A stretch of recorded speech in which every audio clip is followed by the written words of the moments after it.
L'homme fait l'homme, la femme fait la femme. Et est-ce que vous pensez qu'un homme est supérieur à une femme et que vous êtes supérieur aux femmes? Un homme est évidemment supérieur à une femme sur le plan physique.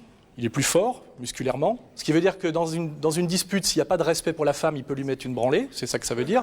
L'inverse n'est pas possible. Ce qui veut dire donc que le couple est basé sur le respect. Un homme, il est un peu quand même... On peut vérifier qu'historiquement, l'homme a fait quand même plus de choses que la femme sur le plan culturel, philosophique, mathématique, musical. Et donc, on peut estimer qu'il y a historiquement une supériorité créative de l'homme. Et par contre, quant à la supériorité sociale, ça n'a rien à voir. Une femme riche a plus de pouvoir qu'un homme pauvre. C'est évident. Chez un homme, c'est souvent le statut social qui est attirant. C'est qu'il est quelqu'un. Ouais. Il y en a qui comprendront. Hein. Oui. Et une femme, c'est pas quelqu'un? Une femme, c'est pas quelqu'un? Je pense que pour les hommes et pour la société, une femme, c'est d'abord, je vais être provocant, c'est d'abord un animal physique. Une femme existe d'abord parce qu'elle est belle ou pas belle. C'est traditionnellement. Et bien pas sûr. un homme. Il n'y a pas d'animatrice de télé grosse. Pardon? Il n'y a pas d'animatrice de télé grosse, il faut d'abord être jolie. Vous voyez? Alors qu'on peut imaginer qu'un homme qui a du talent peut être laid. Donc c'est une réalité sociale. Bonjour. Vous ne pensez donc pas qu'une femme puisse être à la fois maman, mère et maîtresse avec le même homme? Si, mais c'est triple journée, c'est 3 fois plus de travail. Non, regardez, je me porte très bien. Oui, mais vous êtes jeune et vous allez vite vous fatiguer. Je suis pas d'accord. Vous risquez de devenir vite vieille, c'est ça le danger, parce que vous faites une triple journée.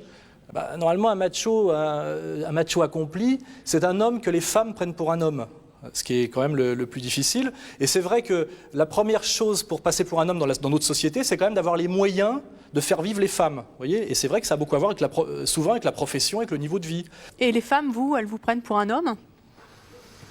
C'est une bonne question, j'essaye de faire le maximum pour l'image que j'ai de moi-même et pour elle. Évidemment, c'est un combat, puisqu'être un homme, c'est faire front. Donc par exemple, quand vous marchez dans la rue avec votre épouse et qu'il y a 3 types qui passent et qui disent « Elle est bonne ta gonzesse, tu la fais tourner », quand on est un homme, on ne laisse pas passer ça. Et la femme est contente que son homme ne laisse pas passer ça. Ça génère le respect, et le respect génère le désir. C'est ça que je veux dire. C'est que je ne vois pas comment une femme peut désirer un mec qui se déballonne systématiquement. Parce que la femme aime que l'homme soit dur et juste, en haut et en bas. Ouais. Les femmes aiment les machos.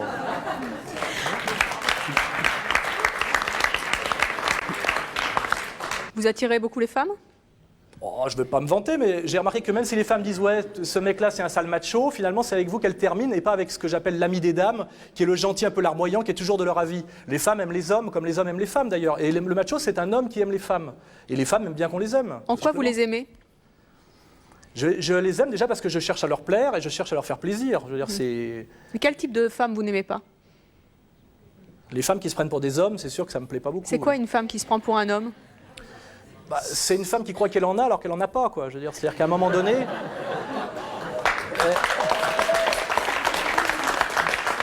C'est une femme qui vit d'une certaine manière de la générosité publique des hommes. Parce que quand une femme ramène sa fraise comme un homme, si vous avez un accident automobile en ville et que c'est une femme et qu'elle dit « connard, tu sais pas conduire, etc. » Si on la traite vraiment comme un homme, on se lève et on lui met un bourre-pif. Vous voyez.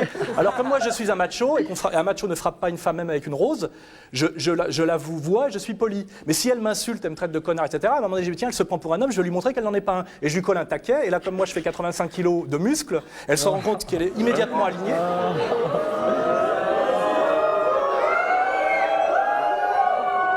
Je ne sais pas ce que j'ai dit d'énorme là, mais il me paraît évident que à part certaines femmes athlètes soviétiques, en moyenne, un homme est physiquement plus fort qu'une femme, et pour que... Bah oui, et pour que... Ça n'a rien à voir, je parle de force musculaire. Pour qu'une discussion se passe bien entre un homme et une femme, il faut que l'homme respecte la femme. Si c'est un pur rapport de force comme entre deux mecs dans la rue, dans une cour de récréation, et si on en vient aux mains, c'est toujours la femme qui perd. Donc je ne vois pas pourquoi la femme vous désirerait en venir aux mains avec les hommes.